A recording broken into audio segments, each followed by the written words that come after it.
ചോദിക്കാം എന്ന് ഉറപ്പുള്ള നമുക്ക് അത്രയും വേണ്ടപ്പെട്ട നമ്മളതെന്ന് ഉദ്ദേശിക്കുന്ന നമുക്ക് എല്ലാരോടൊന്നും എല്ലാം ചോദിക്കാൻ കഴിയൂല. പറ്റോ? മോശല്ലേ? നമ്മള് ചോദിച്ചത് കാരണം നമുക്ക് ചോദിക്കാന്ന് തോന്നുന്ന ആളോട് ചോദിച്ചിട്ടുള്ളൂ. അപ്പൊ എനിക്ക് ഭയങ്കര ടെൻഷനായി പോയി. ആ വ്യക്തിയോട് പറഞ്ഞു അതിന് സഹായിക്കൂല, കാരണം അത് പിന്നെ ഹറാമല്ലേ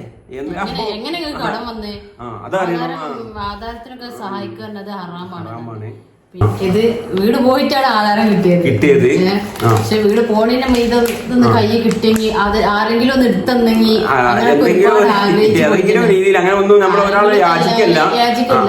കഴിവുള്ള ഒരുപാട് ആൾക്കാരുണ്ട്. ഒരു 3 ലക്ഷം തന്നെ ആർക്കും ഇന്നത്തെ ഒരു കാലത്ത് വലിയ വിഷയമുള്ള സംഭവമല്ല.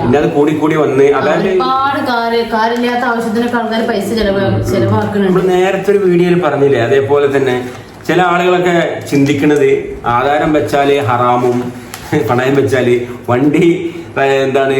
പിന്നെ ഒരിക്കൽ ഞങ്ങളെ കുറിച്ച് അന്വേഷിച്ചപ്പോൾ അവരോട് പറഞ്ഞു കൊടുത്തിട്ട് എന്താ വെച്ചാല് അവര് ടൂറൊക്കെ പോയിക്കാണ് പൈസ നാസാക്കുന്ന ആൾക്കാരാണ്, അവർക്ക് നിങ്ങൾ സഹായിക്കണ്ടട്ടാ. അങ്ങനെ 2-3 ആൾക്കാരോട് പറഞ്ഞു കൊടുത്തിട്ടുള്ളതാണ്. ഒരു ടൂർ പോയി പൈസ നാസാക്കുന്ന ആൾക്കാരാണ്. അങ്ങനെ സഹായം എന്ന് പറഞ്ഞാൽ പുറത്തുള്ള ആൾക്കാരല്ല കേട്ടോ, നമുക്ക് വേണ്ടപ്പെട്ട ആൾക്കാരല്ല, പുറത്തൊന്നുമല്ല. അപ്പോ നമ്മൾ ഒരാളത് ഒന്നും ആഗ്രഹിക്കാൻ പാടില്ല. നമുക്ക് അള്ളാഹു ഒരാളോട് യാചിക്കാനും ചോദിക്കാനൊന്നുള്ള അവസരം പോയിട്ടില്ല. അതിനുള്ള ഇത് അള്ളാഹു തരാതിരിക്കട്ടെ. ഒരാരെയും അളവിലേക്ക് സഹായിക്കാൻ കഴിവുള്ളോലെ ഈ സംസാരിച്ചിട്ട് സഹായം തട്ടി മാറ്റിയ സംഭവമുണ്ട്. മനസ്സിലായ? ഇവര് ടൂർ പോണ ആൾക്കാരാണ്. ഇവര് ആർഭാടം കഴിച്ചിട്ട് പൈസ നാസാക്കണം പറഞ്ഞിട്ട് ഞങ്ങൾക്ക് തരാന്ന് പറഞ്ഞ പൈസ തട്ടി മാറ്റി. അതൊന്നും അള്ള കണ്ടിട്ടുണ്ടാവും. അള്ളാഹ്ക്ക് നമ്മളെല്ലാം അറിയാം. നമുക്ക് വെച്ചാല് മറച്ചു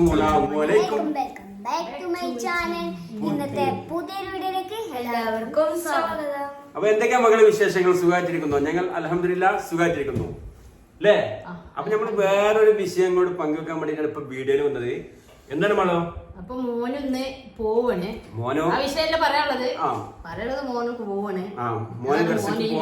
അതാണ് എന്താ ഈ വേഷത്തില് വിചാരിക്കണ്ട. അതെ, മോനൊന്ന് പോവണേ. അപ്പൊ മക്കളെ നമ്മളെ എല്ലാരും വിലപ്പെട്ട അതുപോലെ തന്നെ ഏറ്റവും വലിയൊരു സംഭവമാണ് നമ്മുടെ ഒരു കൊച്ചു വീട് എന്നുള്ള സ്വന്തമായിട്ട്. ആ വീട് പോയി.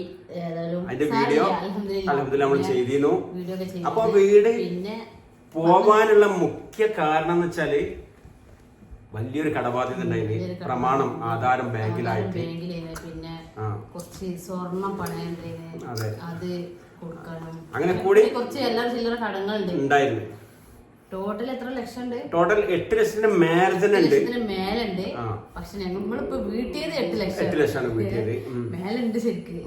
മേലുള്ള ചെറിയ കുഞ്ഞു പൈസ ഉള്ളൂ. എന്നാലും മേലെ ചെറിയ 70-80 രൂപ ഉണ്ടെങ്കിൽ ഒരു 60-70 അധ്വാനിച്ചുകൊണ്ട് വീട്ടാൻ കഴിയും. അങ്ങനെ നമ്മള് ഒരുവിധം കടങ്ങളൊക്കെ വീട്ടിൽ കഴിഞ്ഞു. പിന്നെ മെയിനായ സംഭവം അത് കൊടുത്ത് മെയിൻ പറഞ്ഞാല് നമ്മളെ വീടിന്റെ ആധാരം. പക്ഷെ ഇത് മിക്കാതെ ഈ ആധാരം കിട്ടിയണെങ്കിൽ ഒരുപാട് കൊതിച്ചു പോയിട്ടുണ്ട്. അതായത് സത്യം പറഞ്ഞാല് ഇങ്ങോട്ട് പറയാൻ വേണ്ടിട്ട് ഈ വീടിന്റെ ഉള്ളില് ഞങ്ങള് ഈ വീട് തേക്കുന്നതിന് മുമ്പ്, പണി കഴിയുന്നതിന് മുമ്പ് ഫുഡും അവിടുത്തെ പണിക്കാർക്കുള്ള ഭക്ഷണമായിട്ടൊക്കെ മോള് വന്നിട്ട് ഞങ്ങൾ കൂടെ ഇരുന്നിട്ട് നമുക്ക് ഇവിടെ കിടക്കാം, ഇവിടെ ഇരിക്കാം, അങ്ങനെയൊക്കെ ഒരുപാട് ഓരോരുത്തരുടെ സ്വപ്നമാണ്. അപ്പൊ അങ്ങനെയൊക്കെ ഒരുപാട് സ്വപ്നം കണ്ട ഒരു വീടാണ്. ഏതായാലും നമ്മൾ പൊരുത്തപ്പെട്ടുകൊണ്ട് തന്നെയാണ് കൊടുക്കുന്നത്. ഒന്നും വിചാരിക്കണ്ട, 100% പൊരുത്തപ്പെട്ടാണ് നമ്മൾ കൊടുക്കുക. കാരണം കുഴപ്പമില്ല. അപ്പൊ അങ്ങനെയുള്ള അതിപ്പോ സ്വാഭാവികമാണ്. ഇപ്പൊ നിങ്ങള് ആരായാലും നമ്മള് കഴിഞ്ഞ വീട് നിന്നാണ് പോകുമ്പോ നമുക്കൊരു വിഷമം ഉണ്ടാവും. ആ വിഷമാണ്. അല്ലാതെ അപ്പൊ ഈ ഇതിന്റെ പ്രമാണം നിങ്ങൾക്ക് ഇതിൽ നിന്നിച്ചിട്ട് ഒന്നും ഉണ്ടാവില്ല, ബുദ്ധിമുട്ടും വരില്ല. ഇത്രയും കാലം ഞങ്ങള് കാട പോയിച്ചാൽ ഞങ്ങൾ അല്ലെങ്കിൽ നല്ല സന്തോഷത്തിൽ ജീവിതം. ഞങ്ങളുടെ ജീവിതത്തിനോ ബന്ധങ്ങൾക്കോ ഒരു അസുഖമോ കാര്യങ്ങളോ ഒന്നും വരെ ഇത്ര വർഷമായിട്ട് ഉണ്ടായിട്ടില്ല. അപ്പൊ ആ പേടിയൊന്നും പേടിക്കണ്ട. ഇത് തന്നോല് കാണുന്നുണ്ടെങ്കിൽ അതുകൊണ്ടാ പറഞ്ഞിട്ട്. ഇപ്പൊ ഒരിക്കൽ നമ്മളിപ്പോ ഇങ്ങനെ സങ്കടം പറയുമ്പോ അങ്ങനെയൊക്കെ സങ്കടപ്പെട്ടിട്ടാണ് ഞങ്ങളിപ്പോ ആ വീട് വാങ്ങിയല്ലോ അങ്ങനെ ഒന്നും ചിന്തിക്കണ്ട. നമ്മളിപ്പോ മനസ്സ് അറിഞ്ഞിട്ട് കൊടുക്കാം. കുറെ ഞങ്ങള് തീരുമാനിച്ച് ചെവരട്ടം മാണ്ട പറഞ്ഞ് അങ്ങനെ ഏതായാലും ഇവിടെ തീരുമാനിച്ചു കൊടുത്തതാണ്. അപ്പൊ അങ്ങനെ ഒന്നും ചിന്തിക്കണ്ട അല്ലേ മോനോ? അപ്പൊ ഇതിന്റെ ആധാരം എന്ന് വെച്ചാല് നമ്മളൊരു വീട് വെച്ച് കഴിഞ്ഞാൽ, ഒരു സ്ഥലം വാങ്ങിക്കഴിഞ്ഞാല്, പ്രത്യേകിച്ച് ഒന്നുമില്ലാത്തവർക്ക് എന്തെങ്കിലും ഒരു വീടും സ്ഥലം ഉണ്ടാകുമ്പോ അത് മനസ്സിൽ നമുക്ക് ആ ആധാരം കയ്യിലെക്കാനൊക്കെ ഒരുപാട് ആഗ്രഹങ്ങൾ ഉണ്ടാവും. പക്ഷെ സത്യത്തിൽ നമുക്കിത് കയ്യിൽ കറക്റ്റ് വെക്കാൻ പറ്റിയില്ല ഇത്രയും വർഷങ്ങളായിട്ട്. പക്ഷെ ആദ്യമായിട്ട് ഇപ്പൊ നമ്മളെ കയ്യിൽ വന്നിട്ടുണ്ട്. ആദ്യമായിട്ടല്ല, സ്വസ്ഥതായിട്ട് ബാധ്യത ഇല്ലാത്ത രീതിയിൽ നമ്മളെ കയ്യിൽ വന്നിട്ടുണ്ട്. പക്ഷെ ഇത് വീട് പോയിട്ടാണ് ആധാരം കിട്ടിയത്. പക്ഷെ വീട് പോണതിന് ഇതൊന്ന് കൈ കിട്ടിയെങ്കിൽ അത് ആരെങ്കിലും ഒന്ന് എടുത്തെന്നെങ്കിൽ ഏതെങ്കിലും രീതിയിൽ അങ്ങനെ ഒന്നും നമ്മൾ ഒരാളെ യാചിക്കല്ല. കഴിവുള്ള ഒരുപാട് ആൾക്കാരുണ്ട്. ഒരു 3 ലക്ഷം തന്നെ ആർക്കും ഇന്നത്തെ ഒരു കാലത്ത് വലിയ വിഷയമുള്ള സംഭവമല്ല. പിന്നെ അത് കൂടി കൂടി വന്ന് ഒരുപാട് കാര്യമില്ലാത്ത ആവശ്യത്തിനൊക്കെ ആൾക്കാർ പൈസ ചെലവാക്കുന്നുണ്ട്. നമ്മൾ നേരത്തെ ഒരു വീഡിയോയിൽ പറഞ്ഞില്ലേ, അതേപോലെ തന്നെ ചില ആളുകളൊക്കെ ചിന്തിക്കുന്നത് ആധാരം വെച്ചാല് ഹറാമും, പണയം വെച്ചാല് വണ്ടി എന്താണ് പിന്നെ റെന്റിന് എടുക്കുക, അതുപോലെ അതിന് ലോൺ ഇടുക, അതൊക്കെ ഹലാലാണ്. പക്ഷെ ഈ ആധാരത്തിനെക്കാട്ടും പലിശ വണ്ടി വരുന്നുണ്ട്. സംഭവമാണ്. അപ്പൊ പറഞ്ഞതിന് വീണ്ടും പറയില്ല. അപ്പൊ ഏതായാലും ഞങ്ങൾ ആധാരം എടുത്തോടുന്നത് കൂടി കാണിക്കാന്ന് വിചാരിച്ചിട്ടാണ്. ഞാൻ സത്യത്തില് നമുക്ക് അത്രയും ചോദിക്കാം എന്ന് ഉറപ്പുള്ള, നമുക്ക് അത്രയും വേണ്ടപ്പെട്ട, നമ്മളതെന്ന് ഉദ്ദേശിക്കുന്ന, നമുക്ക് എല്ലാരോടൊന്നും എല്ലാം ചോദിക്കാൻ കഴിയൂല. പറ്റോ? മോശല്ലേ? അങ്ങനെ 1-2 വ്യക്തികളോട് നമ്മള് ചോദിച്ചിരുന്നു. കാരണം നമുക്ക് ചോദിക്കാന്ന് തോന്നുന്ന ആളുകളോട് ചോദിച്ചിട്ടുള്ളൂ. അപ്പൊ എനിക്ക് ഭയങ്കര ടെൻഷനായി പോയി. ആ വ്യക്തിയോട് പറഞ്ഞു അതിന് സഹായിക്കൂല, കാരണം അത് പിന്നെ ഹറാമല്ലേ. ആധാരത്തിനൊക്കെ സഹായിക്കുന്നത് ഹറാമാണ്. പിന്നെ വേറെ വ്യക്തി എന്തൊക്കെയോ വേറെ സാഹചര്യത്തിൽ അതും ഇല്ലാതായി. ഇപ്പൊ ചില ആളുകള് ഇപ്പൊ എന്താ ചെയ്യാ, അപ്പൊ ഞാൻ ഈ വ്യക്തിയോട് പറഞ്ഞു എന്തോ പറയാനോ അത്രയും ബന്ധമുള്ള ആളാണ്. അപ്പൊ ഞാൻ അദ്ദേഹത്തിനോട് പറഞ്ഞ് എന്നാ ഓക്കെ, നിങ്ങള് ഹറാമിനൊന്നും ഇങ്ങനെ സഹായിക്കണ്ട, നിങ്ങള് തൽക്കാലം ഒരു കടായിട്ട് ഞാനിത് മാസം ഉള്ളത് കുറച്ച് തന്ന് വീട്ടിക്കോളാം. അപ്പൊ ആള് നേരെ ഓക്കെ നമുക്ക് കാണാം ഇൻഷാ അല്ലാഹ്. അപ്പൊ ദുനിയാവ് നമ്മളാരും കുറ്റപ്പെടുത്തല്ല. ചോദിച്ചില്ലേ ബാക്കിയുള്ളവർ ആരും ഇല്ലേ, അതുകൊണ്ടാണ് പറഞ്ഞത്. എല്ലാരും ഉൾപ്പെടുത്തിയിട്ടാണ് ഈ പറയണ കേട്ടാ. അതിലെല്ലാരും പെടും. അപ്പൊ ഞാൻ ചോദിക്കണ്ട, ഞാൻ പറഞ്ഞേക്കാം. നമ്മക്ക് കണക്കാക്കാത്തൊരു സംഭവം മറ്റുള്ളവർക്ക് തരാൻ നമുക്ക് തോന്നില്ല. മനസ്സിലായി? നമുക്ക് കണക്കാക്കിയ സംഭവം എത്ര കടുംപിടുത്തം പിടിച്ചിരിക്കണ മുതലായാലും അത് നമുക്ക് വാങ്ങി തരും. പക്ഷെ അള്ള കണക്കാക്കാത്ത മുതലിതാ നമ്മൾ എന്ത് ശ്രമിച്ചിട്ടും കാര്യമില്ല, പറഞ്ഞിട്ടും കാര്യമില്ല. അത് എല്ലാ സംഭവത്തിനും അള്ളാന്റെ കലാവ് വേണം. നമുക്ക് ഒരാൾ തരാനും. ചിലവരൊക്കെ ചോദിച്ചു ഇന്നത്തെ കാലത്ത് വെച്ചാൽ ഒരു ഫോണിന്റെ പൈസ എന്ന് വെച്ചാൽ 2 ഫോണിന്റെ ഒക്കെ ശരിയാണ്. പക്ഷെ നമുക്ക് അള്ളാന്റെ ഒരു കലാവുണ്ട് ഇവർക്ക് ഇത് കിട്ടണം എന്നുള്ളത്. പിന്നെ ചുണ്ടിന്റെ അടിയത്ത് പോവും, മലമുകളിലുള്ള അള്ള വാങ്ങി തരും. അതാണത്. അള്ളാന്റെ വിധി ഇങ്ങനെയാണ്. അപ്പൊ ഇത് ഇങ്ങനെ സംഭവിക്കണല്ലോ. അള്ളാന്റെ വിധി ഞങ്ങൾ വീട് വെക്കണം എന്നാണ്. പക്ഷെ നമ്മൾ ശ്രമിച്ചിങ്ങനെ വെക്കാതിരിക്കാന്.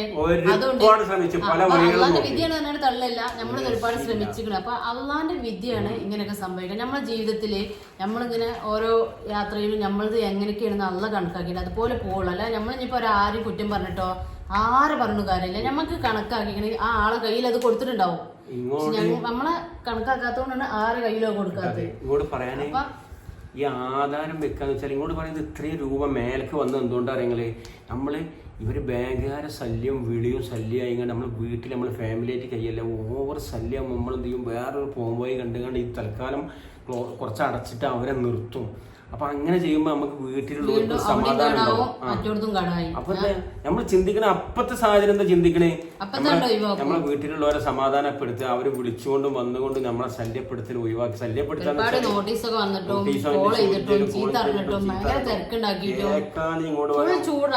ഇപ്പൊ ലാസ്റ്റ് ഒരു പ്രാവശ്യം ഇങ്ങോട്ട് മാനേജറോട് ഞാൻ ലാസ്റ്റിന്റെ പറഞ്ഞു, മാനേജറോട് ഞാൻ പറഞ്ഞു ലാസ്റ്റ് ഒരു നിവൃത്തില്ലാതെ.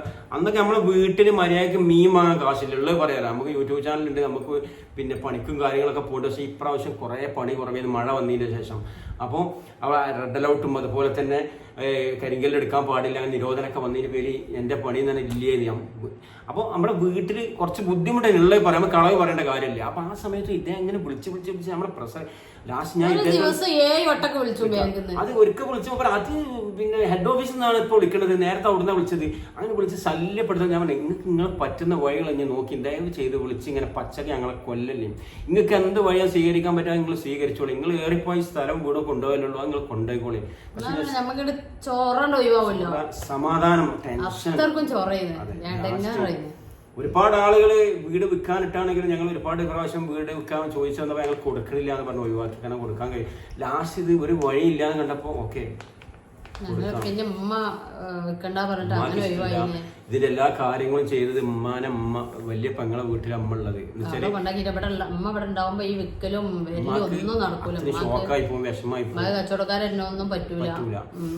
അവർക്ക് ഉമ്മാക്ക് ഇതിന്റെ എല്ലാ സ്ഥിതിയും അറിയില്ലോ, പ്രായമായതല്ലേ. ഉമ്മ നോക്കുന്ന എന്റെ കുട്ടികൾ എന്റെ അടുത്ത് വേണം. അതാണ് അത് ആരായാലും ഞാനായാലും ചിന്തിക്കൽ എന്റെ കുട്ടികൾ 4 എന്റെ അടുത്ത് വേണമെന്നാണ്. അപ്പൊ ഞാൻ ഇപ്പൊ ഇങ്ങനെ ചിന്തിക്കും മനസ്സിലിട്ടാ, ഇനിയിപ്പോ ഇന്നത്തെ കാലത്തൊന്നും മക്കള് വലിയതായി ഒരു സ്ഥലം വാങ്ങണം എന്നുണ്ടെങ്കിൽ ഇപ്പൊ നമ്മളിപ്പോ ഒരു സ്ഥലം വാങ്ങാൻ വേണ്ടിട്ട് അല്ലെ എന്തൊരു വിലയാണ് എല്ലായിടത്തും കഷ്ടപ്പെടണം. അപ്പൊ അല്ല പറഞ്ഞെങ്കിൽ ഞാൻ ചിന്തിക്കും മേലക്ക് 3 റൂമും താഴെ 2 റൂമും നമ്മളെ കുട്ടികളെ നമ്മളെ വരിയിൽ തന്നെ ആയിക്കോട്ടെ. പണ്ടൊന്നും ഇപ്പൊ വരെ മാറിപ്പോയിട്ടൊന്നല്ലല്ലോ, ഒന്നിച്ച് കഴിയണം. 4 പെൺകുട്ടികൾ വരുമ്പോഴും 4 ആളും ഒരേ രീതിയിൽ കണ്ട് നല്ല സ്നേഹത്തിൽ വേണം. അങ്ങനെയൊക്കെ നമ്മളിങ്ങനെ ഭാവി കാര്യങ്ങൾ നമ്മൾ ജീവിച്ചിരിക്കണ്ടെന്ന് പറയാൻ പറ്റൂല കേട്ടാ. എന്നാലും മനസ്സിൽ നമ്മളിങ്ങനെ ആഗ്രഹിക്കുമല്ലോ ഓരോന്ന്. ഞാൻ അങ്ങനെ ചിന്തിക്കും. അപ്പൊ എന്താണ് നമ്മളെ മൈൻഡില് നമ്മളെ കുട്ടികൾ 4 നമ്മളെ കൂടെ വേണമെന്നാണ്. വേറെ പോയാൽ പിന്നെ രസമില്ലല്ലോ. അപ്പൊ നമ്മളെ അമ്മ ആലോചിക്കണ അതാണ്, വേറെ പോയ രസമില്ല. ഒരു മിറ്റത്തെ അമ്മ ഇങ്ങോട്ട് വരുന്നേ, ആടുകൊണ്ട് ഇങ്ങോട്ട് വരുന്നേ, ഒരു ദിവസം ഒരു 10 പ്രാവശ്യം വെയ്യാതായോ പിന്നെ വരൂല, അവിടെ ശരിയാവുമ്പോ ഇങ്ങനെ കൊടുക്കും. അപ്പൊ അങ്ങനെയാണ് ഓരോ അമ്മാന്റെ ആഗ്രഹങ്ങൾ, അങ്ങനെയല്ലേ. അപ്പൊ അങ്ങനെയൊക്കെയാണ് നമ്മളെ കഥകള്. ഇത് കണ്ടില്ലേ? എനിക്ക് എല്ലാരോടും കൂടിയിട്ട് ഒരു മെസ്സേജ്, ഒരു കാര്യം പറയാണ്ട്. എന്താന്ന് വെച്ചാല് നമ്മള് ഒരു വ്യക്തി, ഒരു ഫാമിലി കഴിയുന്ന ആള് ഒരു ആധാരം പണയം വെച്ചിട്ടുണ്ടെങ്കിൽ അത് അവസാനത്തെ ഒരു വഴിയായിരിക്കും, അല്ലാതെ അതിന് പോവില്ല. അപ്പൊ എന്താ കാര്യം എന്ന് വെച്ചാല് അതിന് പോയി പറ്റ കുഴി ചാടിയ ഒരു വ്യക്തിയാണെങ്കിൽ എൻ്റെ മക്കളോടൊക്കെ പറയാനുള്ളത്, അവരെ നമുക്ക് പറ്റുന്ന രീതിയിൽ എന്നെക്കൊണ്ട് കഴിയാത്ത കാലം വന്ന് എന്നെക്കൊണ്ട് കഴിയൂല എന്ന് എനിക്കറിയില്ല, എനിക്ക് കഴിയുമോ എന്നുള്ളത്. എൻ്റെ മക്കൾക്ക് കഴിഞ്ഞെങ്കിൽ നാളെ ആദ്യം അങ്ങനെയുള്ള ആളുകളെ ഒന്ന് സഹായിക്കണം എന്നാണ് എനിക്ക് പറയാനുള്ളത്. ഞാൻ 100 വട്ടം ചിന്തിക്കണം, അള്ളാഹു നമുക്ക് എന്തെങ്കിലും സമ്പാദ്യം തന്നാൽ അത് ചിലപ്പോ നമ്മക്ക് ഉണ്ടാക്കാൻ കഴിഞ്ഞ നമ്മളെ മക്കളാലേ. പക്ഷെ മക്കൾക്ക് ഇന്നും പറഞ്ഞു കൊടുക്കുന്ന വിഷയം എന്താ വെച്ചാല്, നമുക്ക് പൈസ ഉണ്ടായി കഴിഞ്ഞാല് അള്ളാഹിന്റെ റഹ്മത്ത് തന്നാൽ നമ്മൾ ആദ്യം ചെയ്യല് ഇങ്ങനെ കഷ്ടപ്പെടുന്നത്. എന്താ വെച്ചാൽ ഞങ്ങൾ അത്ര അനുഭവിച്ചതാണ്. നമ്മൾ അങ്ങനത്തെ പോലെ ആദ്യം കണ്ണാണ് എന്ന് വെച്ചാൽ അവരാണ് അവിടെ നമ്മള് ഹറാമോ അല്ലാതെ നോക്കരുത്. ഓരോ ഒരു ടെൻഷനാണ് നമ്മൾ നോക്കേണ്ടത്. ഈ മാസം നമ്മൾ അവിടെ കുറിച്ച് നമ്മളെ വിളിച്ച് അന്വേഷിച്ചിട്ട് 3-4 ദിവസം കഴിഞ്ഞ് വീണ്ടും ചെല്ലുമ്പോൾ 3000, 4000, 5000 വീണ്ടും അവർ പലിശ കൂട്ടുകയാണ്. അങ്ങനെയാണ് ഒരുപാട് ആളുകൾ ഇതിന്റെ പേരിൽ ജീവനൊടുക്കിയ ആളുകളുണ്ട്, ഒരുപാട് കുടുംബനാഥന്മാരും ഒക്കെ ഉണ്ട്. ഇന്ന് നമുക്ക് വീടുണ്ട്, ജപ്തിയായി കഴിഞ്ഞാൽ ഒരു വീട് വിൽക്കാൻ പോലും പറ്റും. ഇന്നിപ്പോ ഇത് വിറ്റത് കൊണ്ട് വേറൊരിടത്ത് സ്ഥലം വാങ്ങാം, കയ്യിലൊന്ന് വീടുണ്ടാക്കിയാലും മതി, ഒരു സ്ഥലം അവിടെ വാങ്ങിയിട്ടാല. ഇത് കൊടുത്തു കഴിഞ്ഞാൽ പിന്നെ പറ്റൂലല്ലോ. അപ്പൊ എന്റെ മനസ്സിലെന്ന് വെച്ചാൽ അള്ളാഹ് നമുക്ക് മരണത്തിന്റെ മുന്നേ അള്ളാഹ് ഒരാളെ എന്നും ഒരേപോലെ ആക്കൂലല്ലോ. എന്നും ഒരേ സമ്പാദ്യം ഉള്ള ഒരാൾക്ക് കൊടുക്കൂല. ഒരു ഇറക്കത്തിനൊരു കയറ്റുണ്ടാവും. അങ്ങനെ ഉണ്ടാവുമ്പോ അത് ചിലപ്പോ എന്റെ കുട്ടികളിലൂടെ ആവും, അങ്ങനെ പറയാൻ പറ്റും. അപ്പൊ മക്കളോടും എല്ലാവരോടും പറയാനുള്ള എന്താ വെച്ചാല്, നമ്മൾ ഇങ്ങനെ കഴിയണ ഒരുപാട് ആൾക്കാരുണ്ട്. അവരെ കണ്ടുപിടിച്ചിട്ട് അവർക്ക് ഈ ആധാരം ജസ്റ്റ് നിർത്തി കൊടുക്കുക, വേറെ ഒന്നും കൊടുക്കണ്ട. സഹായം അന്വേഷിക്കുക, അവർ ഏത് രീതിയിലാണ് പണയപ്പെടുത്തിയത്, എന്താണ് അവരുടെ ബാക്ക്ഗ്രൗണ്ട് എന്ന് നമുക്ക് അറിയാം. ഓരോ വ്യക്തികളെ നമുക്ക് മനസ്സിലാക്കാൻ കഴിയും. മനസ്സിലായ എന്തായാലും എല്ലാവർക്കും സത്യം പറഞ്ഞാല് ഇത് അനുഭവിച്ചോണ്ട് ഇതിന്റെ അവസ്ഥ അറിയുള്ളൂ. അല്ലാത്തവർക്ക് ഇത് അറിയില്ല. അല്ലാത്തവർക്ക് വെറും ഒരു എന്തിനാ നിങ്ങള് ലോൺ എടുത്ത് ബാക്കി.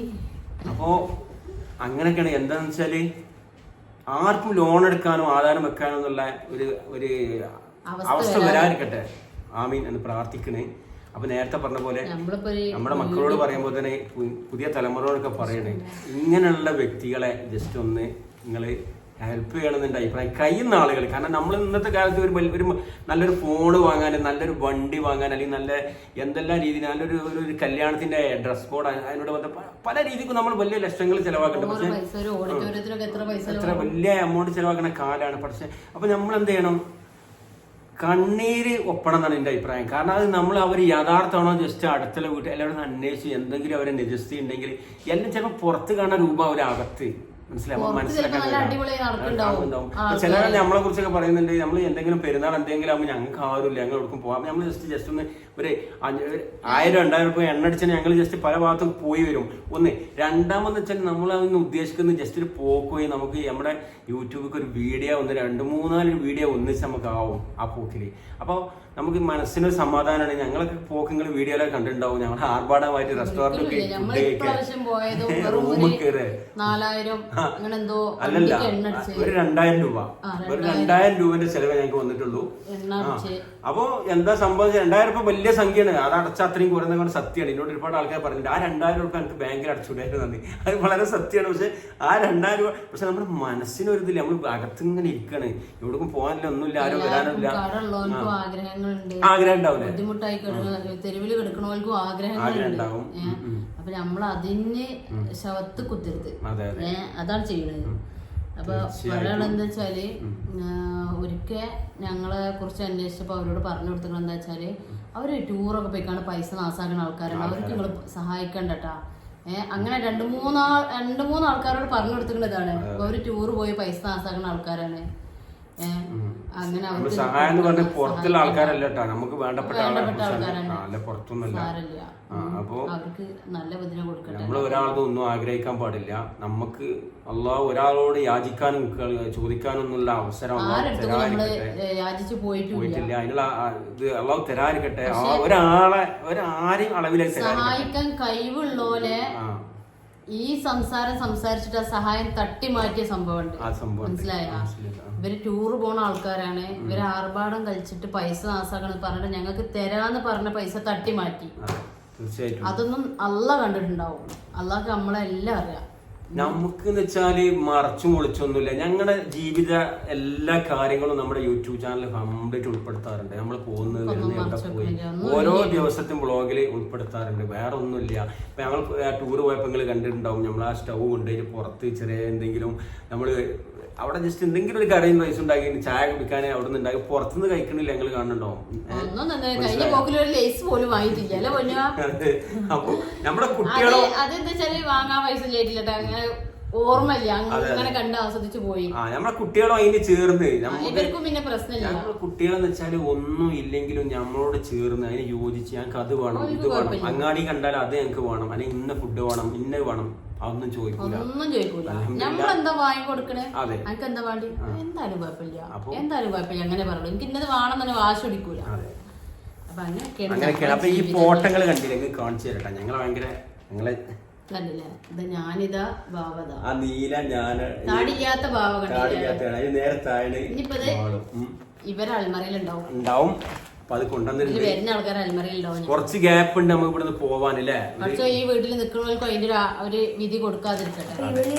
ഓക്കെ, അപ്പോ അങ്ങനെയൊക്കെയാണ്. അപ്പൊ ജസ്റ്റ് നമുക്ക് ഇത് ഈ പ്രമാണം നമ്മുടെ കയ്യില് ആദ്യമായിട്ടല്ല, ജസ്റ്റ് കയ്യിൽ വന്ന അധികം ഇത് കയ്യിൽ വെക്കാൻ പറ്റിയില്ല. കയ്യിൽ കിട്ടിയ സന്തോഷം ഇങ്ങോട്ട് പങ്കുവെക്കാണ്. ഞാൻ ആ ബാങ്കിൽ നിന്ന് സത്യം സങ്കടം പിടിച്ചമർത്തിയത്. അവരെന്നെ കൊടന്നു തന്നപ്പോഴേ ഞാന് എന്താ പറയാ, എനിക്ക് ഞാൻ അതിന്റെ കൈകളൊക്കെ വർക്കാണ് കൊടുക്കുന്നത്. പിന്നെ സംഘടന വന്നിട്ട് എനിക്ക് ഞാൻ പിന്നെ അവരെ മുന്നിൽ കാണിക്കേണ്ട വെച്ചിട്ട് ഇങ്ങനെ കണ്ണോട് ഇങ്ങനെ ആക്കിയാണ്. പക്ഷെ അവിടെ ഉള്ളത് സർഫോണ്. അപ്പൊ അവരൊക്കെ നമ്മളെ പരിചയമുള്ള ആൾക്കാരല്ലേ. അപ്പൊ ഇങ്ങനെ കണ്ടപ്പോ എനിക്ക് ഭയങ്കര അത് പറഞ്ഞാൽ മനസ്സിലാവില്ല, ഭയങ്കര ഇടങ്ങാറായി. അതൊരാൾക്ക് പറഞ്ഞാൽ മനസ്സിലാവില്ല. അങ്ങനെ സംഭവം ഉണ്ട്. പക്ഷെ ഇതിന് കണ്ടപ്പോഴേ ഒന്നുമില്ല, ഒരു വെറും ആധാരാണ്. പക്ഷെ എന്നാലും അത് നമുക്ക് വലിയൊരു സംഭവമല്ലേ. അങ്ങനെയൊക്കെയാണ് കാര്യങ്ങൾ.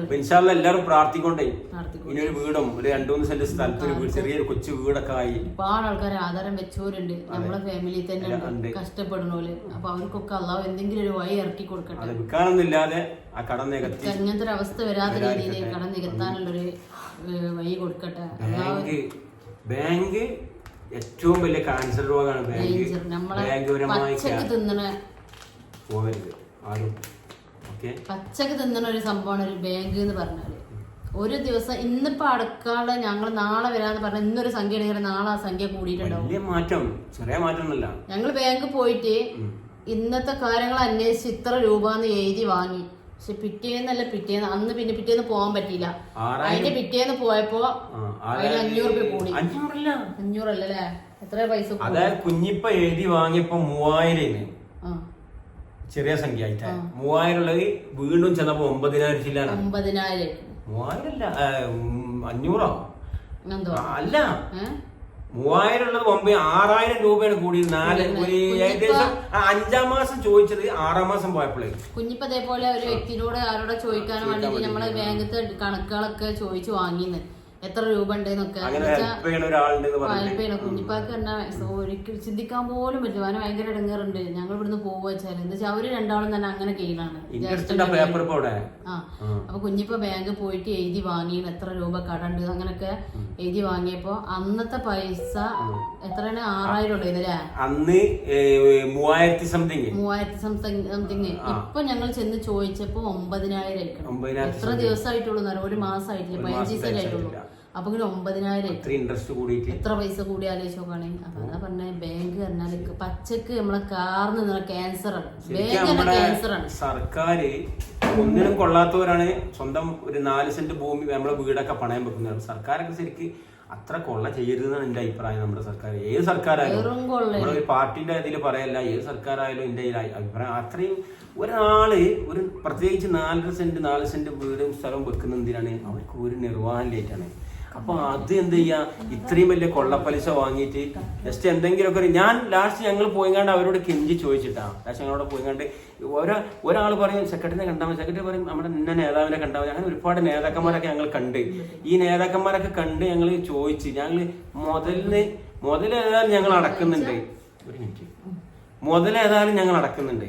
അതിന് ജസ്റ്റ് ആ മുതൽ പലിശന്ന് ചെറിയ ഇളവ് ഞങ്ങൾക്ക് ചെയ്തു തരുമോ ഞങ്ങൾ കെഞ്ചി ചോദിച്ചു. പറ്റൂല എന്ന് പറഞ്ഞു.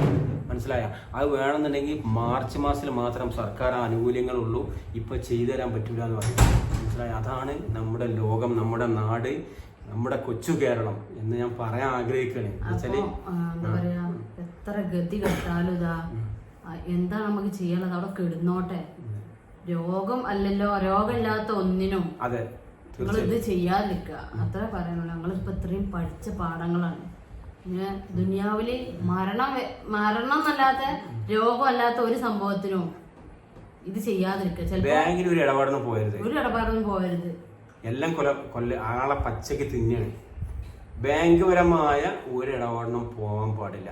ഇപ്പോൾ ഒരുപാട് ആളുകൾ നമ്മൾ നേരത്തെ പറഞ്ഞു, ഒരുപാട് ആളുകളുടെ ഇതിന്റെ പേരിൽ ആത്മഹത്യ ചെയ്തവരൊക്കെ അന്ന്. അപ്പോൾ എന്ത് പറയും നമ്മുടെ ജനങ്ങൾ അല്ലെങ്കിൽ ബാക്കിക്കാർ അല്ലെങ്കിൽ നമ്മുടെ കുടുംബക്കാരെ സ്വന്തക്കാരൊക്കെ പറയും, ഓർ ജസ്റ്റ് ഒന്ന് പറഞ്ഞൂടാ എന്നാ, ഇതൊക്കെ പരിഹരിക്കാൻ പറ്റിയ ഒരുപാട് കാല് പിടിച്ച് ചോദിച്ചിട്ടുണ്ടാവും, കൊടുക്കാഞ്ഞിട്ടാവും ഇത് സംഭവിച്ചിട്ടുള്ളത്. നമ്മളറിവിൽ ഒരുപാട് ആൾക്കാർ അങ്ങനെ ഉണ്ടായിട്ടുണ്ട്. അത് ചെയ്യരുത്, ഒരിക്കലും ആത്മഹത്യൊന്നും ചെയ്യരുത്. അതൊന്നും പരിഹാരങ്ങളല്ല. നമ്മൾ ഇസ്ലാമിൽ തെറ്റാണ്, ഒന്നിലും ചെയ്യാൻ പാടില്ല. നമ്മൾ ഒന്നുമില്ലെങ്കിലും നമ്മൾ ഒന്നുമില്ലാതെ പിറന്നു വന്നല്ലേ, ഒന്നുമില്ലേന്ന് വട്ടപ്പൂജല്ലേ ഓരോ മനുഷ്യനും. തിരിച്ചു പോകുമ്പോൾ നമ്മൾ ഒന്നും കൊണ്ടുപോകണില്ല. നിങ്ങൾ ചിന്തിച്ചു നോക്കണേ, നമ്മൾ ഓരോ മനുഷ്യനെ എത്ര കോടികൾ എത്ര വെട്ടിപ്പിടിച്ചാലും തിരിച്ചു പോകുമ്പോൾ എന്തെങ്കിലും നമ്മൾ കൊണ്ടുപോകണ്ട.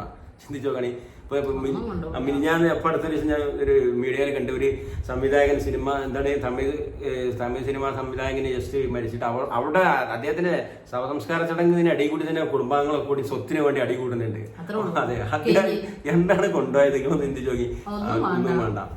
നമുക്കും തന്നെ ഒന്നും തരരുതെന്നാ പറയുള്ളത്. നമുക്ക് കഴിഞ്ഞു കൂടാതെ മാത്രം അള്ളാഹു തരാൻ പാടുള്ളൂ.